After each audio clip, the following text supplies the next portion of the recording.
साथियों नमस्ते।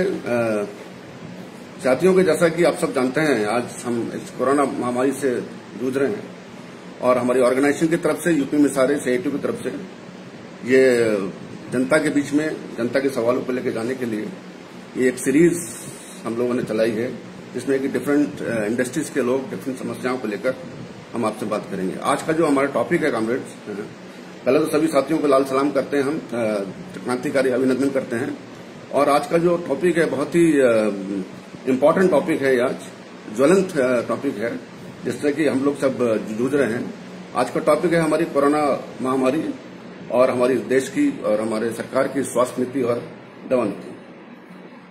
कोरोना महामारी जो है पूरे विश्व के अंदर इस समय है और जैसा कि हम लोग उसको पिछले डेढ़ और 2 साल से फेस कर रहे हैं। कमेंट इसको समझने के लिए कोरोना महामारी को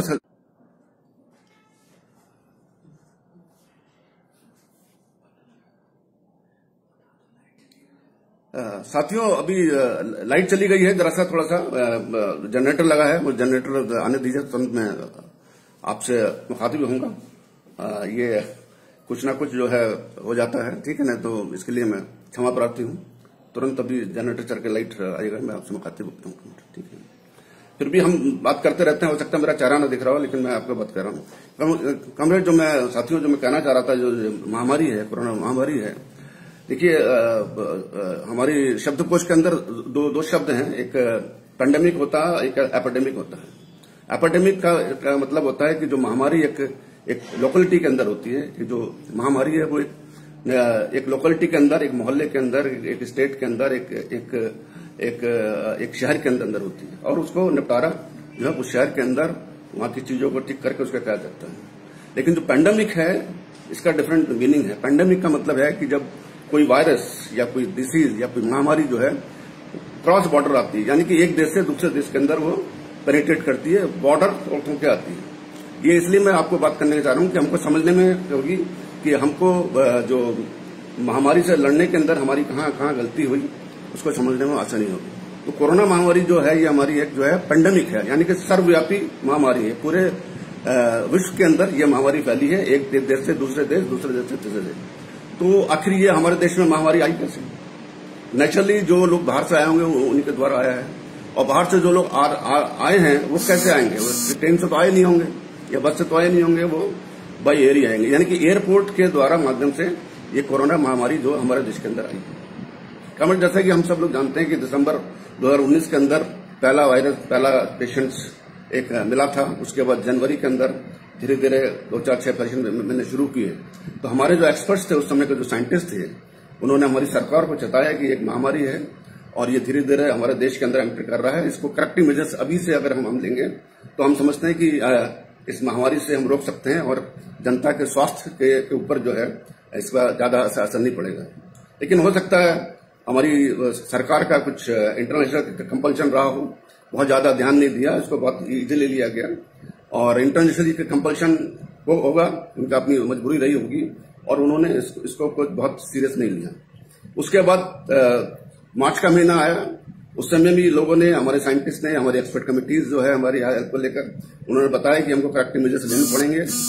महामारी फैल चुकी है, 500,000 पेशेंट हमारे हिंदुस्तान के अंदर हो गए हैं, लेकिन उसके बाद भी जो है इसके अंदर जो भी करेक्टिव मेजर्स लेने थे, जब लॉकडाउन करना था, जबकि और दुनिया में लॉकडाउन शुरू हो गए थे और हमारे देश के अंदर जो है लॉकडाउन जो है मार्च के 3rd वीक के अंदर जाके लगा। तो मार्च के 3rd वीक के अंदर जो लॉकडाउन लगा, और वो भी लॉकडाउन जो लगा वो बहुत ही अनप्लान्ड लॉकडाउन लगा। 4 घंटे के नोटिस के अंदर बता दिया गया कि सब चीज बंद हो जाएगी। हफ्ते 10 दिन तक तो हमारा जो मजदूर था, जो हमारे लोग थे, डिफरेंट स्टेट्स के लोग डिफरेंट स्टेट में काम करते थे, जो माइग्रेंट वर्कर थे, वो उन्होंने कोशिश किया वहां खाने का, पीने का, रहने का, लेकिन उसके बाद से एक सफोकेशन पैदा हो गया, क्योंकि लोगों ने मकान जो किराए पर रहते थे, किराया मांगना शुरू किया, उनको वहां से निकालना शुरू किया। फैक्ट्रियां बंद हो गई, फैक्ट्री के मालिक ने उनको पैसा देना बंद कर दिया। जो डेली वेजेस के जो मजदूर थे, काम करते थे, उनके सामने रोजी रोटी का सवाल हो गया। दो हमारे सरकार ने करेक्टिव मेजर्स लिए, डिजास्टर मैनेजमेंट के द्वारा डिफरेंट एडवाइजरी जारी करी कि मकान मालिक 1 महीने किराया नहीं लेगा या बाद में उससे किराया लेगा, मजदूरों को सैलरी मिलती रहनी चाहिए, डिफरेंट लेकिन इसका कोई असर नहीं हुआ और वो एक माइग्रेंट वर्कर जो है अपने घर की तरफ भागना शुरू किया, और वो मैसाकर हमने देखा, वो जर्रा वो नजारा हमने देखा, अपनी आंख से देखा है। ठीक है, तो वहां हम जो है किसी भी तरह से हम जो है नहीं गए। और वो एक जो जिस तरह से लोग वो वहां से माइग्रेंट वर्कर चला है, पैदल पैदल पैदल पैदल चलता चलता अपने, और उस दौरान कोरोना से मरने वालों की संख्या कम थी, लेकिन जो हमारे जो दहशत से, जो डिप्रेशन में, जो रास्ते के अंदर लोग मरे, जो भूख से लोग मरे हैं, उनकी संख्या ज्यादा थी। एनी हाउ 2-2.5 महीने का लॉकडाउन करने के बाद किसी तरह से हमने कंट्रोल किया हमारी सरकार ने चीजों को, और वो धीरे धीरे हमारी अर्थव्यवस्था जो है, हमारी अर्थव्यवस्था क्या कहते हैं पटरी पे आई। और ये हमको एक्सपीरियंस मिला कि उस 1.5 महीने के 2 महीने के दौरान एक दूसरे पर हम जो है अपनी रिस्पॉन्सिबिलिटी को थोपते रहे, समझे ना। उसमें बहुत से सामाजिक चीजें भी आई, धर्म के नाम पे भी बहुत कुछ हुआ, उसे हमने विटनेस किया है। एक धर्म दूसरे धर्म का जो है लांछन लगाता था, एक दूसरे पर लांछन लगाता है कि आप रिस्पॉन्सिबल हैं, कि आप रिस्पॉन्सिबल हैं। लेकिन कोरोना महामारी जो है, अगर इसको रोकना चाहिए था तो बहुत जैसे ही जनवरी के महीने में पता लगा था, क्योंकि कोरोना महामारी मैंने बताया पेंडेमिक है, तो वो डिफरेंट देशों से हमारे आया है, तो उनको चेक करने का जो सबसे अच्छा तरीका था वो एयरपोर्ट था। वहीं जो लोग हमारे बाहर से आ रहे थे उनकी ट्रेसिंग की जाती, उनका जो है टेस्टिंग की जाती, और जो उनको 14 दिन 15 दिन का जो प्रोटोकॉल है उसको क्वारंटाइन करके रोका जा सकता था। ये हमारा ऐसा मानना है, लेकिन ये नहीं हुआ। उसके बाद जो है जनवरी के महीने में जो है उसके बाद इसका ट्रीटमेंट क्या हुआ, डिफरेंट दुनिया के साइंटिस्ट ने बताया कि इसका ट्रीटमेंट तो वैक्सीनेशन ही है। वैक्सीनेशन इसका ट्रीटमेंट है, और वैक्सीनेशन के द्वारा ही हम जो है इस महामारी को रोक सकते हैं। इसका सेकेंडरी ट्रीटमेंट तो करेगा, अगर आदमी इन्फेक्टेड हो गया तो क्या ट्रीटमेंट होगा, उसकी दवाएं हैं, उसकी दवा करना पड़ेगा। लेकिन बेसिकली जो चीज है वो जो है वैक्सीनेशन है, उसके द्वारा ही है। और दुनिया के अंदर वैक्सीनेशन का प्रोडक्शन शुरू हुआ, लोगों ने ट्रायल, डिफरेंट कंपनीज ने पूरे विश्व के अंदर जो हमारी बड़ी बड़ी कंपनियां थी, like AstraZeneca, like Pfizer, different companies ने जो है इसका वैक्सीनेशन का बनाया, उसका ट्रायल किया, और हिंदुस्तान के अंदर भी जनवरी के महीने में वैक्सीनेशन आ गया। जनवरी के महीने में जो वैक्सीनेशन आया, उसको बड़े वैक्सीनेशन का उत्सव मना के किया गया, लेकिन उसका प्रचार बहुत ज्यादा नहीं किया गया, या उसको लेकर जो है बहुत सीरियसली नहीं हुआ। हमने मान के बैठ गए कि अब वैक्सीन आ गया है, वैक्सीन लगनी शुरू हो गई है, और जो है अब कोरोना महामारी जो है हमारी ये खत्म हो गई। और बड़ा नेग्लिजेंसी के चलते हुए हमने उस चीजों को बड़ा लाइटली लिया, जबकि जो वैक्सीनेशन शुरू हुआ था एक मीगर परसेंटेज के अंदर शुरू हुआ था, इतनी वैक्सीन हमारे पास थी नहीं। तो जो हमको प्रोटोकॉल मेंटेन करना चाहिए था वो प्रोटोकॉल मेंटेन नहीं हुआ, और फिर गवर्नमेंट का अपना पॉलिटिकल कंपल्शन था, समझे ना। इतना मंथ ऑफ अप्रैल के अंदर, फरवरी मार्च अप्रैल के अंदर जो भी पॉलिटिकल उनका कंपल्शन था, इलेक्शन थे, डिफरेंट थे, वो जारी रहा। उसके अंदर एक बहुत भीड़ लोगों की इकट्ठा हुई। उसके बाद एक रिलीजियस कंपल्शन था जो कि हमने देखा, समझा नहीं, और उसमें भी एक लाखों की जो भीड़ इकट्ठा हुई। और ये महामारी ने एक दूसरा सेकंड वेव हमारा आया। सेकंड वेव क्योंकि हमारे पास एक्सपीरियंस था, लेकिन हमारी तैयारी नहीं थी।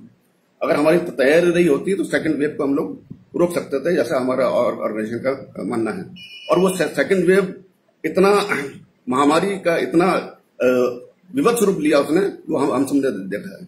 लोग ऑक्सीजन के लिए, लोग डिफरेंट दवाओं के लिए दौड़ते रहे, बेड के लिए दौड़ते रहे, वेंटिलेटर के दौड़ते रहे।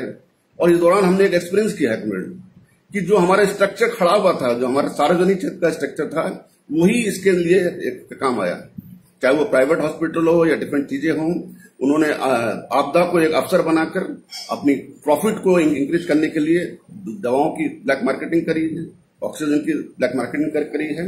और बेड को लेने के लिए लोग जाके पेशेंट एक बन के लेट जाता था और कहता था बेड खाली नहीं है, और बार्गेन करते थे प्राइवेट हॉस्पिटल कि अच्छा ठीक है आपके लिए बेड खाली कर देंगे, इतना चार्ज लगेगा। तो कहने का मतलब ये कि सेकंड वेव में इतनी जो त्रासदी हमने देखी है, समझे ना, बहुत ज्यादा बताने की जरूरत मैं नहीं समझता हूं, क्योंकि हमने बिल्कुल इसको एक्सपीरियंस किया है, फील किया है इसको। तो ये कोरोना जो महामारी है, इसके अंदर क्या हमने देखा, हमने ऑब्जर्व किया कि जो बेसिक दवाएं थी, जो विटामिन सी जैसी दवा थी, हमारी जिंकोविड जैसी दवा थी, डॉक्सीसाइक्लिन दवा थी, जो कि कोरोना के इन्फेक्टेड होने के बाद जो दवाएं जनरली हम लोग देते हैं, वो दवाएं की शॉर्टेज हो गई, वो दवाएं मिलना बंद हो गया, उनकी कालाबाजारी शुरू हो गई।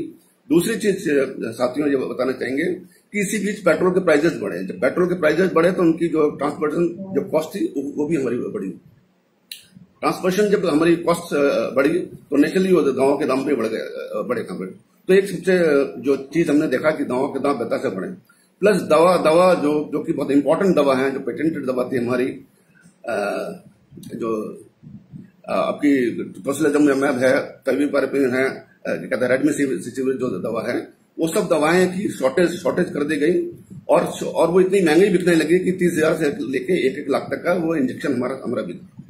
तो ये विभत्स हमने ये एक नजारा हमने कोरोना महामारी का देखा, और हम सब मिलकर जो इसको रोकना चाहते थे, वो किसी एक पे दोष देने की जरूरत नहीं है कि सरकार की गलती, कि स्टेट गवर्नमेंट की गलती, कि हमारा जो मेडिकल फैटर्निटी है उसकी गलती है, लेकिन ये हमने देखा।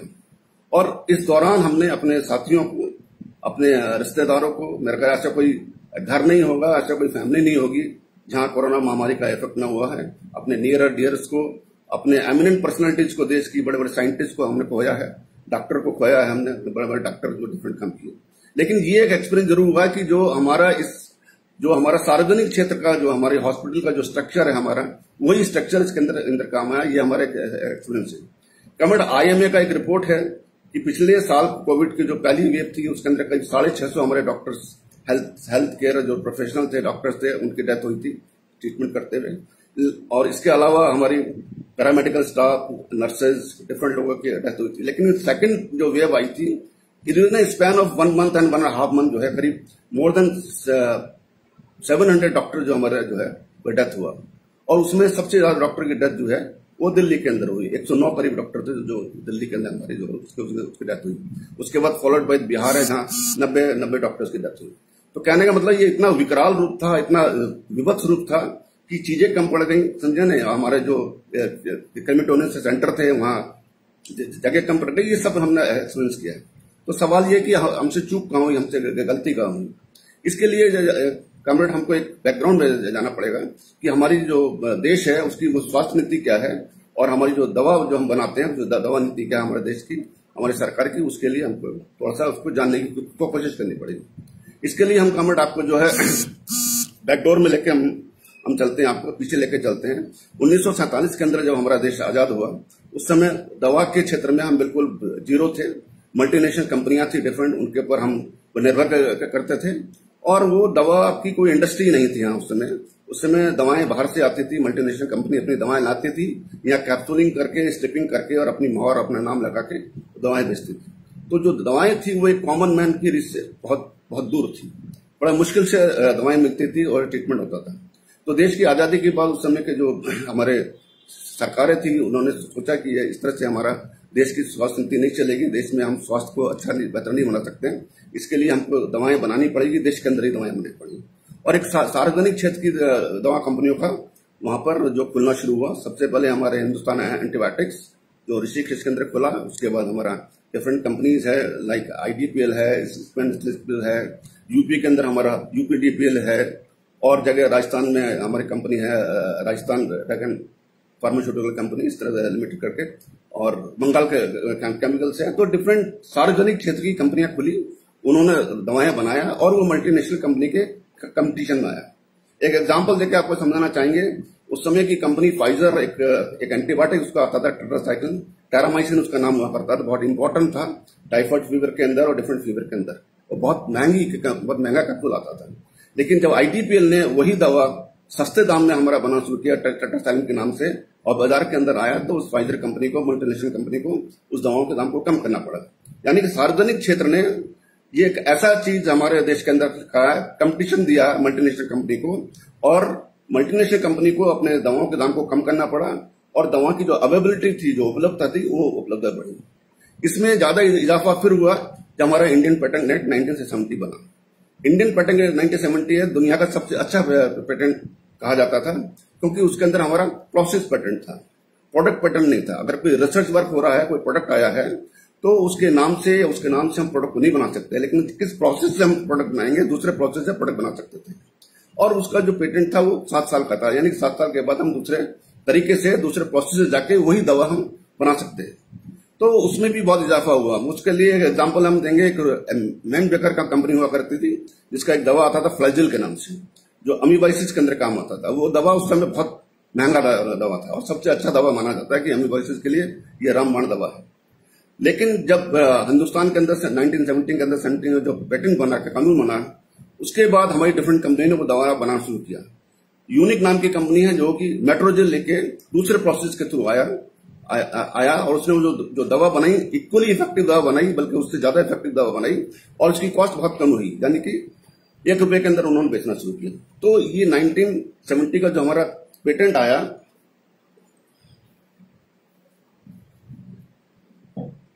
इसने कामट हमारी दवा उद्योग के अंदर बहुत इजाफा किया और नई नई दवाएं हमारी बननी शुरू हो गई।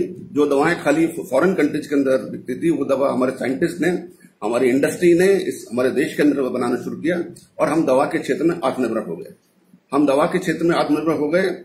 मल्टीनेशनल कंपनी पे हमारी जो डिपेंडेंसी थी बिल्कुल खत्म हो गई और दवा क्षेत्र में अच्छे स्वास्थ्य हम जो है अपने देश को, अपने नागरिक को देना शुरू किया।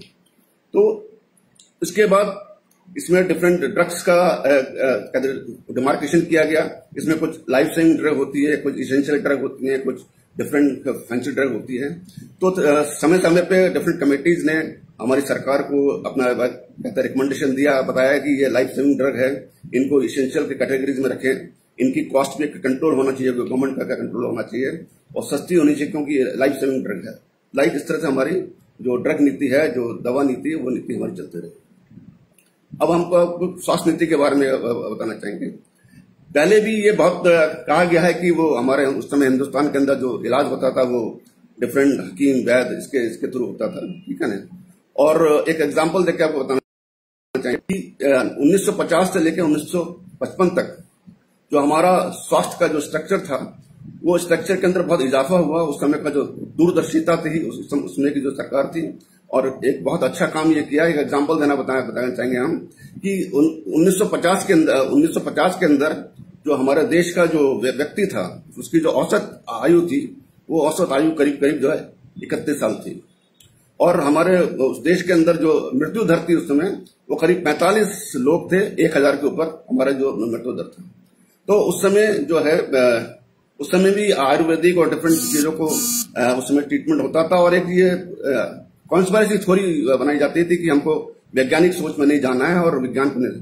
लेकिन उस समय की जो दूरदर्शिता थी हमारी सरकार की, हमारे साइंटिस्टों की, मॉडर्न मेडिसिन को लेकर आया गया और मॉडर्न मेडिसिन के लाते हुए हमारे अंदर जो इलाज का जो क्षमता थी, वो क्षमता बढ़ा। उस समय के समय जो बहुत ऐसी बीमारियां उसके अंदर थी उस समय, जैसे हमारा चेचक था, हमारा हैजा था, कॉलरा है, टीबी है, पोलियो है, उससे हमारा पूरा देश जूझ रहा था। वैक्सीनेशन एक हमारी जो पॉलिसी बनी, क्योंकि ये वायरल डिसीज है, इस डिसीज का ट्रीटमेंट जो है वो प्रोटेक्शन ही होता है। तो प्रोटेक्शन होने का मतलब ये है कि आपको जो है वैक्सीनेशन करना पड़ेगा। और जो हिंदुस्तान की वैक्सीनेशन पॉलिसी है, वो पूरे विश्व के अंदर बहुत अच्छी वैक्सीनेशन पॉलिसी है। उस वैक्सीनेशन के चलते हुए पिछले 1950 से लेकर 2005 के बीच में हमने काफी वैक्सीनेशन किया और पूरे गांव जाके, डोर टू डोर जाके वैक्सीनेशन किया। और चेचक जैसी बीमारी, पोलियो जैसी बीमारी, इसके ऊपर हमने निजात पाया और बहुत हद तक, ऑलमोस्ट 99.9% तक हमने उसको खत्म कर दिया, इरेडिकेट कर दिया। तो एक जो वैक्सीनेशन पॉलिसी है हमारे देश की, बहुत अच्छी वैक्सीनेशन। दूसरा, हमारी स्वास्थ्य का स्ट्रक्चर क्या है? हमारा स्वास्थ्य का स्ट्रक्चर है चार लेवल पे हमारा स्वास्थ्य का स्ट्रक्चर है। हमारे गांव के लेवल पे हमारा पीएचसीज है, उसके बाद हमारा सीएचसीज है, वहां ट्रीटमेंट नहीं होता, लोग आगे आते हैं, सीएचसीज हैं। सीएचसीज के बाद हमारा रेफरल हॉस्पिटल्स है, डिस्ट्रिक्ट हॉस्पिटल्स हैं, उसके बाद हमारे मेडिकल कॉलेज हैं, फिर हमारा सुपर स्पेशलिटी है। तो हमारा जो स्ट्रक्चर है, जो सार्वजनिक स्ट्रक्चर है, उसका नेटवर्क बहुत अच्छा नेटवर्क है, जो यानी कि पीएचसी से लेकर और हमारा जो मेडिकल कॉलेज और जो हमारा लास्ट में सुपर स्पेशलिटी है, उसके द्वारा हम तरह से इलाज करते हैं। लेकिन उसका जो बजट है वो सफिशिएंट बजट नहीं है। उस समय की जो सरकारें थी जिन्होंने वैक्सीनेशन पॉलिसी चलाया और ये जो इंफ्रास्ट्रक्चर खड़ा तैयार किया, उन्होंने भी कोई बहुत ज्यादा खर्च नहीं किया। मेरा कहने का मतलब है कि वो बहुत अच्छा काम किया। उस समय भी जो जीडीपी का ओनली 1% खर्च करते थे। लेकिन वो स्ट्रक्चर बनाने से ये हुआ कॉमरेड कि हमारी जो हिंदुस्तान के एक नागरिक की जो औसत आयु थी वो 31 से लेकर 64 साल हो गई 2005 के अंदर, जो कि अमेरिका की उस समय जो औसत आयु थी वो 64 वर्ष थी 1950 के अंदर, जबकि हमारी ओनली 32 साल थी। तो ये एक स्वास्थ्य के चैनल में हमने किया और हमारा जो मृत्यु दर था वो 1000 के अंदर कम से कम 8 करीब रह गया। तो यानी कि इस दौरान 1950 से लेकर 2005 तक जो हमारे स्वास्थ्य का स्ट्रक्चर बनाया, जो हमारे वैक्सीनेशन पॉलिसी बनाई, उसमें हमने काफी इजाफा किया और हमारे देश के लोगों को हमने जो रिलीफ दिया, उनका स्वास्थ्य अच्छा हुआ। स्वास्थ्य अच्छा हुआ तो नेचुरली वो अच्छा काम करेंगे, अच्छा प्रोड्यूस करेंगे और इस तरह से देश जो है हमारा उसने तरक्की करी है, विकासशील देश के नाम से हमारा देश जाने लगा। लेकिन ऑफ लेट क्या हुआ कि जो पूंजीवादी व्यवस्था है, जिस व्यवस्था में हम काम करते हैं, जैसे हम सब जानते हैं, इस पूंजीवादी व्यवस्था के अंदर जो एलपीजी का जो एक स्लोगन आया, लिबरेशन प्राइवेटाइजेशन ग्लोबलाइजेशन, चलते हुए, जिसके चलते हुए मुनाफा एक इंपॉर्टेंट चीज हो गया। दवा कंपनियों के लिए, सरकार के लिए मुनाफा इंपॉर्टेंट चीज हो गया। उनकी हमारे देश के जो नागरिक है, जो राइट टू कॉन्स्टिट्यूशन में उसने लिखा है कि हमारा स्वास्थ्य होना चाहिए, राइट टू हेल्थ होना चाहिए, उस पर ज्यादा ध्यान ना देकर इंडस्ट्री को जो है और जो प्रॉफिट बेस्ड बना दिया। जबकि हमारी फार्मास्यूटिकल इंडस्ट्री जो है नीड बेस्ड होनी चाहिए थी। हमारी जो डिसीज पैटर्न है, ट्रॉपिकल कंट्री में हम लोग ट्रॉपिकल कंट्री करते हैं, ट्रॉपिकल डिसीजेज होती हैं, उस नीड बेस्ड इंडस्ट्री की जगह वो प्रॉफिट बेस्ड इंडस्ट्री के अंदर कन्वर्ट हो गई। प्लस हेल्थ स्ट्रक्चर को प्राइवेटाइजेशन करने की कोशिश किया गया। एक जो है एक चीज बताई गई कि जो है हम अमेरिका के अंदर तो जो है आपका इंश्योरेंस होता है, आप इंश्योरेंस ले लीजिए, आप चाहे बीमार हो जाइए, कुछ भी हो जाइए, आपका ट्रीटमेंट हो जाएगा। लेकिन हमारे इंश्योरेंस होने से क्या होगा? हमारा इंफ्रास्ट्रक्चर नहीं है तो कैसे हो जाएगा? अगर अस्पताल नहीं होंगे, डॉक्टर नहीं होंगे, तो कितना भी आप इंश्योरेंस ले लीजिए, आपका ट्रीटमेंट कैसे हो सकता है? और जो प्राइवेट बड़े बड़े हॉस्पिटल हैं आज की तारीख में, उनका कॉस्ट इतनी है कि वो हमारे जो देश की हमारे देश के जो नागरिक हैं, जो उनकी आय है, वो उसके रीच से बहुत दूर है। तो हमारा कहने का मतलब ये है कि प्राइवेटाइजेशन जो इस दवा के क्षेत्र में हुआ है और प्राइवेटाइजेशन जो स्वास्थ्य के क्षेत्र में हुआ, ये बिल्कुल गलत है। इसका कि एक एग्जांपल हमारे सामने है। आप इमेजिन कीजिए कि ऐसी महामारी के अंदर अगर हमारे पास ये दवा का क्षेत्र और ये हमारा स्वास्थ्य का स्ट्रक्चर ना होता है, ये मेडिकल कॉलेज ना होते, ये एम्स ना होता, ये पीएचसीज ना होती, ये सीएचसीज ना होती, ये डिस्ट्रिक्ट हॉस्पिटल ना होते, तो क्या दृश्य होता है? क्या हम प्राइवेट हॉस्पिटल के सारे रहते हैं? प्राइवेट हॉस्पिटल सारे ये कंडीशन और भी कम खराब होती है। तो आज की जरूरत क्या है? आज की जरूरत है कि स्वास्थ्य के अंदर सार्वजनिक क्षेत्र को हमको बढ़ाना चाहिए, निजीकरण को बिल्कुल बंद करना चाहिए, या निजीकरण भी आप साथ में रख सकते हैं, लेकिन मेजर फोकस जो हमारा होना चाहिए स्वास्थ्य नीति के अंदर, वो जो है हमारा सार्वजनिक क्षेत्र के अस्पताल, जो हमारे पीएचसीज हैं, उसको अपग्रेड करना आपको चाहिए। जो वहां डॉक्टर्स की कमी है, उन डॉक्टर्स की कमी को पूरा करना चाहिए। मेडिकल कॉलेज के अंदर सीट्स बढ़ानी चाहिए, डिफरेंट एम्स खोलने चाहिए, डिफरेंट अस्पताल आपको खोलने चाहिए। ये नीति अगर आप बना के चलेंगे तो सार्वजनिक क्षेत्र एक ऐसा क्षेत्र है जो हमें कुछ रिलीफ दे सकता है। प्राइवेट क्षेत्र के अंदर क्या है कि प्रॉफिट, उनका मेन एम है जो प्रॉफिट है, वो दे सकते हैं हमको, ऐसे बात नहीं, स्वास्थ्य देते हैं, लेकिन इतने कॉस्ट पे देते हैं कि वो एक आम आदमी के बस की नहीं है। वो जो एलिट क्लास है हमारा देश का, वही कर सकता है और उसको अच्छा भी लगता है कि 5 स्टार होटल के अंदर वो भर्ती है, वो 5 स्टार होटल तक करता है। लेकिन देश की 70% जनता, 80% जनता जो रूरल एरिया में रहती है, गांव में रहती है, उसके लिए स्वास्थ्य तो पीएचसी में मिलेगा ना, उसके लिए स्वास्थ्य तो मेडिकल कॉलेज या बड़े हॉस्पिटल नहीं मिलेगा। तो हमारे देश के अंदर ये आज की तारीख में जरूरत है कि दवा की जो पीएसयूज हैं उनको बढ़ावा दिया जाए। दवा क्या कहते हैं, पब्लिक सेक्टर कंपनीज के अंदर बने और पब्लिक सेक्टर कंपनीज के अंदर दवा बन के तो दवा की जो उपलब्धता है उसको बढ़ाई जाए। प्लस स्वास्थ्य नीति जो हमारी स्ट्रक्चर बना हुआ, ऑलरेडी स्ट्रक्चर बना हुआ है हमारा, गांव से लेकर ब्लॉक से लेकर और बड़े बड़े शहर का स्ट्रक्चर बना है। इस जो चेन को है, इसको और कोऑर्डिनेटेड फंक्शन करा के इसके अंदर जो कमियां हैं उसको बढ़ाया जाए, डॉक्टर्स बढ़ाया जाए, इक्विपमेंट्स बढ़ाया जाए, पैरामेडिकल स्टाफ को बढ़ाया जाए। तो ये हमारे देश के इसके, तो हम एक साइंटिफिक ऑर्गेनाइजेशन है, जैसा कि आप सब लोग जानते हैं, हम एक साइंटिफिक ऑर्गेनाइजेशन। हमें बड़ा फक्र है कि हमारा जो ऑर्गेनाइजेशन है वो खाली अपने सवालों पर, अपने बोनस के सवाल पर, अपने जॉब सिक्योरिटी के सवाल पर बात नहीं करता। एक जागरूक ट्रेड यूनियन होने के नाते हम जनता के सवाल को भी लेकर जाते हैं और एज ए सोशल साइंटिस्ट और एक फार्मास्यूटिकल इंडस्ट्री के अंदर हम काम करते हैं। हम डॉक्टर से रूबरू होते हैं, हम केमिस्ट से रूबरू होते हैं, हम पेशेंट से रूबरू होते हैं, तो हम बेहतर से समझते हैं, हम बेहतर चीजों को समझते हैं कि दवा के उद्योग में या हमारे जो स्वास्थ्य का जो उद्योग, स्वास्थ्य नीति है, वो नीति कैसी होनी चाहिए। इसलिए हम समय समय पर हमारे ऑर्गेनाइजेशन है, हमारा फेडरेशन है, वो सरकार को जो है एक अल्टरनेटिव पॉलिसी देने की कोशिश करता है। अल्टरनेटिव पॉलिसी देने का कि हमारी स्वास्थ्य नीति क्या होगी, हमारी टेक नीति क्या होगी। उसमें सब एक जो एलपीजी के आने के बाद हर क्षेत्र के अंदर जो ये जो प्राइवेटाइजेशन की बात चली है, वो उसको लेकर एक सिस्टमिक तरीके से एक कैंपेन चलाया गया है कि जैसे कि जो है पीएसयू जो है, जो सरकारी उपक्रम है, वहां कुछ काम नहीं होता है और खाली प्राइवेट तरीके से ही काम हो सकता है और प्राइवेट लोग ही काम कर सकते हैं। सिस्टमिक तरीके से पिछले 10 से 15 साल 20 साल से जो है, जब से एलपीजी आया, ये एक कैंपेन चलाया गया है और कैंपेन चला के जो हमारा स्ट्रक्चर था, जो हमारा पीएसयू का स्ट्रक्चर था, जो हमारी स्वास्थ्य नीति, उसको कहते चरमरा दिया गया गवर्नमेंट। तो एक बार हमारा फिर से ये बात बनता है कि उस स्ट्रक्चर को हमें तैयार करना है। हम सरकार से डिमांड करते हैं कि जो हमारे पीएसयूज हैं उसको रिवाइव करें, जो हमारी चीजें हैं, जो हमारी दवा नीति है, उसको रिवाइव करके इसेंशियल ड्रग्स का जो दाम है वो दाम कम किया जाए। कमेंट इसके चलते हुए हम लोगों ने बहुत से प्रोग्राम नाम लेते हैं, हम जनता के बीच में जाते हैं। पेटेंट के सवाल पे हम जनता के बीच में गए। हमारा जो पेटेंट है बहुत अच्छा पेटेंट था, लेकिन उसको भी जो खोखला करने का कोशिश किया गया, वो डिफरेंट प्रोसेस के द्वारा उसमें डंकल प्रपोजल लाके, सुपर थ्योरी लाके, इस तरह से लाके उसको खोखला करने गया। लेकिन फिर भी हमारा पेटेंट आज की तारीख में हमारे ऑर्गेनाइजेशन के दबाव में आके जो बहुत सारी चीजें चेंज करना जा रही थी उस समय की सरकार, वो चेंज नहीं कर पाई है। आज भी फिर भी हमारा एक बेटर जो इंडियन पेटेंट कानून है, जो पूरे विश्व के पैमाने पे एक अच्छा पेटेंट कानून है। तो कमेंट, अब ये तो बात हो गई हमारी स्वास्थ्य नीति की और हमारी दवा नीति की, और हमने कोरोना महामारी के बारे में। तो इसका अल्टरनेटिव क्या है? कोरोना महामारी बनी है, जो हमारा स्ट्रक्चर है, जो आज जो भी चीज है, जो अवेलेबिलिटी है, जो अस्पताल अवेलेबल है, या जो हमारे पास जो दवा अवेलेबल है, उसको कैसे हम अपनी जनता को तक पहुंचाएं और उसको जो है उसको फायदा पहुंचे। तो हमारी ऑर्गेनाइजेशन की तरफ से एक अभी 22 मई को हमने एक डिमांड लेटर भेजा है गवर्नमेंट को, जिसके बारे में आपको मैं बताना चाहूंगा। एक तो कमेंट,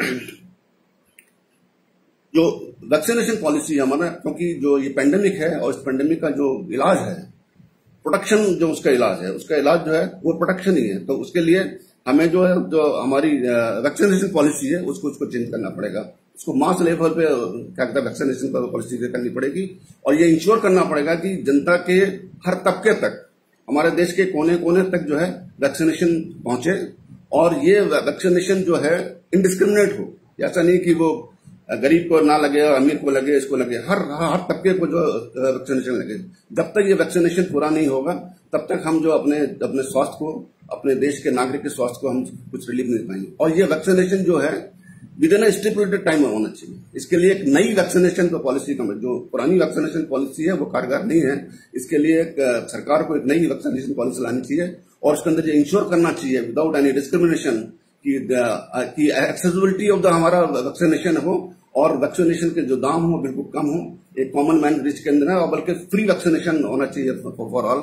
ये हमारी एक सजेशन था जो गवर्नमेंट ऑफ इंडिया को हमने लिख के भेजा हमारी ऑर्गेनाइजेशन की तरफ से। दूसरा कॉमरेड, जो प्रोडक्शन है आज की तारीख में, जो प्रोडक्शन, जो वैक्सीन का प्रोडक्शन दिया गया, हमारी सरकार ने 2 कंपनी को इसका लाइसेंस दिया। डुओपोली के अंदर ये है, एक हमारा भारत सीरम है, भारत सीरम इंस्टीट्यूट है, और सीरम इंस्टीट्यूट ऑफ इंडिया है, जो 2 तरह की वैक्सीन बना रहे हैं। हम कोवैक्सीन कोविशील्ड बना रहे हैं। तो ये 2 जो कंपनियां हैं, ये इनसफिशिएंट है।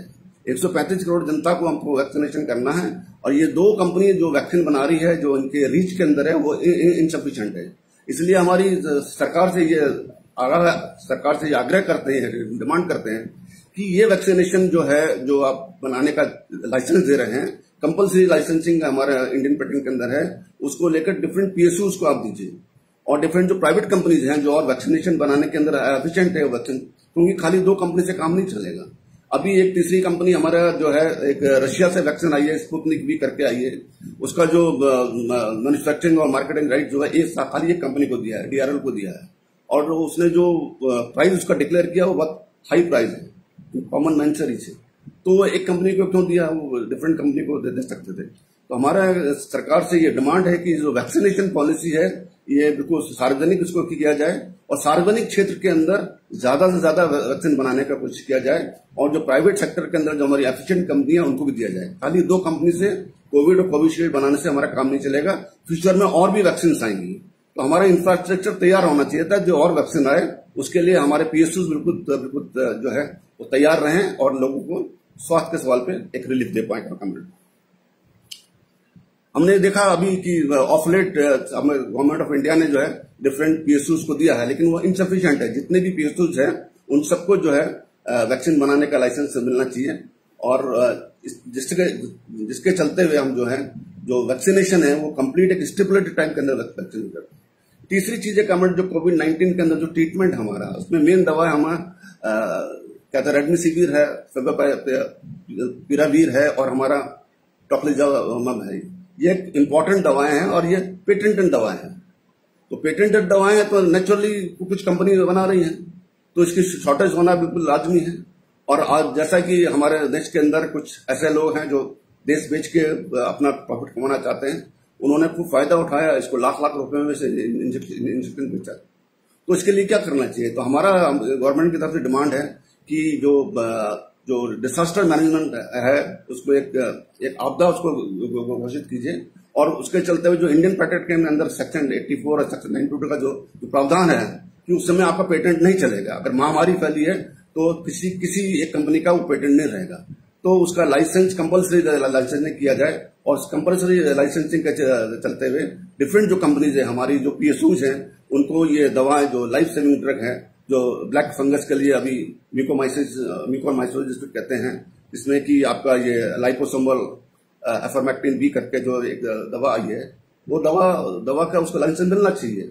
वो दवा की अवेलेबिलिटी होनी चाहिए सो दैट जो सामने हमको देख रहा है कि ब्लैक फंगस एक महामारी के रूप में हमारे सामने आएगा तो उसका ट्रीटमेंट हम कैसे करेंगे। तो हमारी गवर्नमेंट ऑफ इंडिया से ये मांग है कि लाइसेंसिंग कंपल्सरी लाइसेंसिंग करें और डिफरेंट कंपनीज को ये दवा बनाने का दें जिससे कि दवा की उपलब्धता हो और हमारा जो पेशेंट जो इधर उधर दौड़ते हैं और जो इस महामारी के द्वारा मर रहे हैं उनके जीवन को बचाया जा सके। इसके अलावा कमेंट हमारा ये भी मानना है कि इसको डिजास्टर मैनेजमेंट बिल्कुल क्या कहते हैं इसको डिजास्टर घोषित किया जाए, नेशनल डिजास्टर घोषित किया जाए। और जितना फंड है हमारे पास जो स्टेट रिस्पॉन्स क्या डिजास्टर फंड होता है और नेशनल डिजास्टर फंड होता है और हमारे पास जो है क्या कहते हैं प्राइम मिनिस्टर रिलीफ फंड है, पीएम केयर फंड है, इस सारे फंड को पूल करके जो दवा का जो हमारी स्वास्थ्य नीति है जो हमारा उसका स्ट्रक्चर है उस फंड को स्ट्रक्चर में लगाया जाए, वैक्सीनेशन के प्रोडक्शन को लगाया जाए, पीएसयूज को रिवाइव किया जाए। जो डिफरेंट हमारे पीएससीज है जो हमारा स्ट्रक्चर बना है, पीएससीज है, हॉस्पिटल्स है हमारे, उसके अंदर बेड बढ़ाए जाए, उसमें ऑक्सीजन जो है उसकी ऑक्सीजन को इंश्योर किया जाए, वेंटिलेटर को इंश्योर किया जाए, जितना ये फंड आया है। क्योंकि गवर्नमेंट अगर देश के लिए स्वास्थ्य नहीं होगा, राइट हमारे कॉन्स्टिट्यूशन के अंदर लिखा है कि राइट टू हेल्थ हमारा एक है, राइट टू फूड हमारा अधिकार है, राइट टू एजुकेशन हमारा अधिकार है। तो अगर इस महामारी के अंदर सरकार का ये दायित्व बनता है कि अपने जो सिटीजन्स है, जो नागरिक हैं, एक एक नागरिक को स्वास्थ्य उसका इंश्योर करें और उसके लिए फंड है, डिजास्टर फंड है हमारे पास में। तो उसका हमारा जो गवर्नमेंट से डिमांड है कि इस फंड को इसके अंदर लगाया जाए सो दैट हम इस जो कोरोना महामारी है इसको फेस कर सकें। प्लस गवर्नमेंट इसके अंदर हमने देखा है कि बहुत से फेक दवाएं बनी हैं। इसमें कुछ लोग जो कि अपने आप को बहुत कुछ बोलते हैं लेकिन वो आपदा के अंदर जो अवसर ढूंढते हैं और प्रॉफिट कमाते हैं। सरकार के जो देश बेच के जो प्रॉफिट कमाना चाहते हैं इस तरह के लोग हैं। हमारा जो ड्रग बेचने के एक्ट है, हमारे ड्रग एंड कॉस्मेटिक एक्ट है, drug and magic remedies act है, वो दवा उनकी तरह बिकनी चाहिए लेकिन वो फेक ड्रग उसको बेच रहे हैं। तो उसके अंदर उनको बुक करना चाहिए, उनको एफआईआर करनी चाहिए, उनको इंडियन पेनल कोड के अंदर से सजा मिलनी चाहिए किस तरह से आप दवा बेच रहे हैं। इन दो जो हमारे नियम है, जो लॉ है, जो ड्रग के लॉ है, उनका जो उल्लंघन किया उन्होंने, उस उल्लंघन के चलते ये करना चाहिए। कमेंट में जैसे हमने बताया है कि आज की तारीख में इस महामारी को हम सबको मिलकर लड़ना। सबको मिलकर लड़ने का मतलब क्या है कि हम खाली सरकार की हम जो है क्या कहते हैं क्रिटिसिज्म करेंगे या पैरामेडिकल स्टाफ का क्रिटिसिज्म करेंगे, डॉक्टर का क्रिटिसिज्म नहीं करेंगे। हमको अपनी नीति देखनी पड़ेगी कि हमारी स्वास्थ्य नीति क्या है, हमारी ड्रग नीति क्या है, हमारा इंटेंशन क्या है। हम इस पूंजीवादी व्यवस्था में आज के तारीख में है, ये हमको समझना पड़ेगा एज ए जागरूक ट्रेड यूनियन होने के नाते कि पूंजीवादी व्यवस्था में स्वास्थ्य से ज्यादा प्रॉफिट, लाभकारी चीज ज्यादा है। जो भी सरकार पॉलिसी आज की तारीख में बना रही है वो प्राइवेट सेक्टर के लिए बना रही है, वो बड़े बड़े पूंजीपति को बना रही है। उनके जो है मुनाफा बढ़ रहा है और पब्लिक का जो सेक्टर है उसको बिल्कुल छीण करने की कोशिश है। एक सिस्टमिक तरीके से है तो ये हमको डिमांड करना पड़ेगा, जनता के बीच में जाना पड़ेगा। हम एक ड्रग सेक्टर में, फार्मास्यूटिकल सेक्टर में काम करते हैं तो ऐसे जागरूक ट्रेड यूनियन होने के नाते ये हमारा फर्ज बनता है कि हम जनता के बीच में जाएं, जनता के सवाल को लेकर जाएं, अपने ऑर्गेनाइजेशन के माध्यम से जाएं, उसको जागरूक करें कि राइट टू हेल्थ आपका कॉन्स्टिट्यूशन का अधिकार है और इसके लिए आवाज हमको उठानी पड़ेगी। इसके अलावा कॉमरेड जो है स्वास्थ्य नीति और इसके अलावा भी हम जानते हैं कि किस तरह से मेडिकल प्रोफेशन पे अटैक है, किस तरह से डॉक्टर पे अटैक है। एक नरेशन बनाया गया है देश के अंदर कि जैसे कि जो साइंस की दवा है, जो हमारा जो एलोपैथी है वो बहुत ही खराब चीज है और आयुर्वेदिक को हमारे देश के अंदर हालांकि पत्ती से ट्रीटमेंट होता है, एलोपैथी है, हमारा होम्योपैथी है, हमारा एलोपैथी है और हमारा जो डिफरेंट यूनानी है, उनको धर्म के नाम पे बांट दिया गया इस तरह से कि जो हमारा जो एलोपैथी है वो एक ईसाई धर्म का ट्रीटमेंट है, आयुर्वेदिक हमारा हिंदू धर्म का ट्रीटमेंट है, यूनानी हमारा एक मुस्लिम धर्म का ट्रीटमेंट। ये किस तरह से नरेशन बनाया है? नरेशन इसलिए बनाया जाएगा कि जो एक मेजर समस्या हमारे सामने खड़ी है हेल्थ के सवाल पे, उससे लोगों का ध्यान हटाया जाए और ध्यान हटा के वो जो है हमारा आयुर्वेदिक और एलोपैथिक किया जाए। हमारे डॉक्टर्स ने पीआई घोषित किया है कि ये जो इश्यू हम उठा रहे हैं, जो मेडिकल अप्रेंटिस इश्यू उठा रहा है, ये इश्यू डॉक्टर्स को उठाना चाहिए था, लेकिन ये इश्यू नहीं उठता है। हम कई सालों से, मतलब पिछले 30-35 सालों से हमारा ऑर्गेनाइजेशन है, एफएमआर एक साइंटिफिक ऑर्गेनाइजेशन है, ये बात को कह रहा कि ये दवा के सवाल पे, दवा के दाम के सवाल पे, दवा की उपलब्धि के सवाल पे, हमारे जो स्वास्थ्य नीति के सवाल पे जो स्ट्रक्चर है, वो डॉक्टर्स को भी ये बात उठानी चाहिए। डॉक्टर ज्यादा साइंटिफिक है हमसे ज्यादा। हम तो जितना भी साइंस पढ़े, हम साइंटिफिक आदमी तो नहीं है, लेकिन हमारा एक्सपीरियंस है फील्ड के अंदर काम करने का। उस फील्ड के अंदर काम करके हम सरकार को बताना चाह रहे हैं कि हमारी दवा नीति होनी चाहिए या हमारी नीति होनी चाहिए। इसके अलावा comrade as a medical development हमारे पे कितना अटैक है इस कोरोना महामारी के अंदर।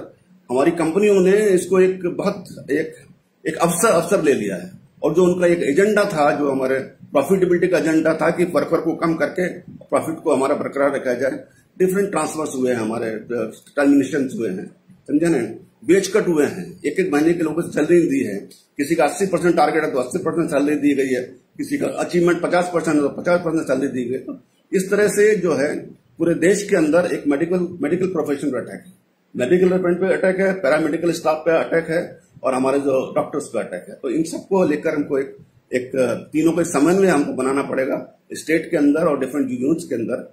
और जो जनता की मांग है, वो जनता की मांग को लेकर हमको देश के सामने एक बहुत बड़ा आंदोलन खड़ा करने की जरूरत है, जो हम आंदोलन खड़ा करेंगे। इसी कड़ी के अंदर का कॉमरेड हम लोगों ने ये 7 तारीख से लेकर 14 तारीख का कैंपेन प्रोग्राम बनाया है यूपी में सारे के तहत में, और हमारे CI2 के तहत के अंदर हम जनता के बीच में जाएंगे, अपनी मांगों को लेकर जाएंगे। इसके अलावा एक आशा जो वैक्सीनेशन पॉलिसी है कॉमरेड, उसमें एक आशा वर्कर बहुत बड़ा रोल प्ले करती है। जो जितने सक्सेसफुल तरीके से हमारा वैक्सीनेशन पॉलिसी है, वो बिकॉज ये आशा वर्कर है जो गांव जाकर, शहर जाकर, मोहल्ले जाकर एक आदमी के घर का नॉक करके पूछते हैं आपके घर में कोई बच्चा है पोलियो, उसको पोलियो की दवा पिलानी है। तो हिंदुस्तान के अंदर वैक्सीनेशन पॉलिसी बहुत अच्छी है, इंफ्रास्ट्रक्चर बहुत अच्छा है। जरूरत है कि पॉलिटिकल विल की जरूरत है और पॉलिटिकल स्ट्रक्चर में हमारी कहीं कमी है, हमारी स्वास्थ्य में कहीं कमी है, तो फंडिंग की जरूरत है। हम गवर्नमेंट ऑफ इंडिया से डिमांड करते हैं कि एक जीडीपी का 1% से सफिशिएंट नहीं है, कम से कम 5% फंड होना चाहिए इसके लिए। टोटल जीडीपी का जो स्वास्थ्य के ऊपर जो फंड होना चाहिए वो 5% फंड होना चाहिए, तब जो हम 135 करोड़ की जनता है उसको स्वास्थ्य के बारे में कुछ रिलीफ दे पाएंगे। वो भी इनसफिशिएंट है, इतना सफिशिएंट नहीं है, लेकिन नेचुरली हम विकासशील देश हैं, धीरे धीरे हर चीजों को होगा। लेकिन इस मामले के अंदर, कोरोना मामले के अंदर वेट 10 साल का वैक्सीनेशन वेट नहीं करेगा, हमें 6 महीने के अंदर, हमें साल भर के अंदर पूरा वैक्सीनेशन को खत्म करना पड़ेगा, सो दैट कि हमारे लोगों का जो जीवन को हम बचा जा सके। तो इसी कड़ी में कॉमरेड 7 से लेकर 14 तारीख का हमारा कैंपेन प्रोग्राम है एफएमआरई के द्वारा और हमारे यूपी में सारे के द्वारा। हम डिफरेंट यूनिट्स के अंदर क्या कैंपेन करेंगे, अपने स्वास्थ्य को लेकर कैंपेन करेंगे, अपनी हमारे एसपी एक्ट को लेकर हम कैंपेन करेंगे, किस तरह से एसपी एक्ट को रिपील किया गया है, जो जिसके द्वारा हमको कुछ बेनिफिट मिलते थे, किया गया है। हमारी जॉब को कैसे एक फिक्स टर्म उसके अंदर एम्प्लॉयमेंट के अंदर जॉब किया गया है। मैं अपनी कलेक्टिव बार्गेनिंग राइट का डिमांड कैसे करूंगा जब मेरी जॉब ही कॉन्ट्रैक्ट लेवल पे है, 11 महीने का कॉन्ट्रैक्ट होगा मेरा, तो 11 महीने के कॉन्ट्रैक्ट मेरा ध्यान तो ये रहेगा कि मेरा भाई रिन्यूअल हो जाए, मैं कहां से कलेक्टिव बार्गेनिंग राइट उसके बाद बात करूंगा। तो एक जॉब सिक्योरिटी पे अटैक है, वेज कट नहीं होना चाहिए, डिफरेंट जो ट्रांसफर्स में इलीगल ट्रांसफर है, इसको लेके हमको एक पूरे देश के पैमाने पे एक आंदोलन बनाना है। जिस तरह से कंपनियों ने जो लोगों को छटनी किया गया, डिवीजन के डिवीजन बंद किए गए, इन सब को लेकर है। तो ये जितना मैंने चीजें आपको बताया कॉमरेड, ये 18 सूत्री मांग पत्र हमने एक बनाया है, सर्कुलर सारे साथियों को हमने भेजा है। 7 से लेकर 14 तारीख तक जो है हम ये प्रोग्राम हम करेंगे कॉमरेड। हम फिजिकल नहीं जा सकते हैं, कोविड-19 प्रोटोकॉल का जो हमारा प्रोटोकॉल है उसको मेंटेन करते हुए अगर फिजिकली स्पेशल जर्नल मोटिवेटिंग कर सकते हैं, फिजिकली हम मेंबर से कांटेक्ट कर सकते हैं तो हम करेंगे, नहीं तो हम इस माध्यम से, ऑनलाइन के माध्यम से, फेसबुक के माध्यम से, गूगल मीट के माध्यम से हम मेंबर्स तक जाएंगे, अपनी बातों को बताएंगे, अपनी डिमांड को बताएंगे, जनता के बीच में बताएंगे। और 7 से 14 का जो कैंपेन है, इस कैंपेन प्रोग्राम को हम सक्सेसफुल प्रोग्राम बनाने का हमारा एक ध्येय है कॉमरेड। मेंबर टू मेंबर हमको टेलीफोन के जरिए, सोशल मीडिया के जरिए हमको कांटेक्ट करना पड़ेगा और ये बताना पड़ेगा कि एक साइंटिफिक ऑर्गेनाइजेशन है। एफएमआर यूपी में सारे एक साइंटिफिक ऑर्गेनाइजेशन है, खाली अपनी बातों को लेकर नहीं चलता है। हम देश के मजदूर वर्ग के साथ में खड़े हैं, हम एक मजदूर वर्ग की एकता बना के हम साथ चलते हैं। और देश के अगर हेल्थ का सवाल है तो हमारी ऑर्गेनाइजेशन सबसे पहली ऑर्गेनाइजेशन है कि जो एक और है इसके अंदर कॉमरेड में बताना आपको भूल गया, यूसीटीएमपी है, यूनिवर्सल कोड एक फार्मास्यूटिकल जो मार्केटिंग का होना चाहिए, उसको लेकर हमारा फेडरेशन एक पीएल दाखिल। अभी कोरोना के चलते वो ज्यादा प्रोग्रेस नहीं हुआ है, लेकिन हमारा जो ऑर्गेनाइजेशन है साइंटिफिक तरीके से प्रोग्रेस करता है और दवा के क्षेत्र में हमेशा जो है गवर्नमेंट को और जो एडवाइजरी कमेटी है उसको हमारे एडवाइस देता है। तो we are proud that we are ऐसे ऑर्गेनाइजेशन के हम मेंबर हैं जो एक साइंटिफिक ऑर्गेनाइजेशन है। और हमारी मिनिमम क्वालिफिकेशन हमारी बीएससी है।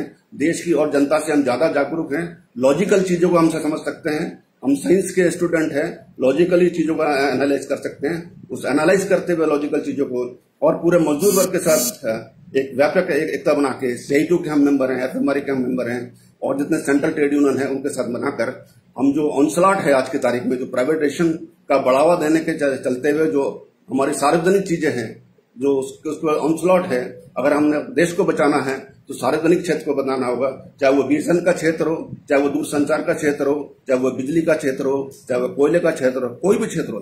कैबिनेट जो प्राइवेट को कंपटीशन देता है वो सार्वजनिक क्षेत्र ही देता है।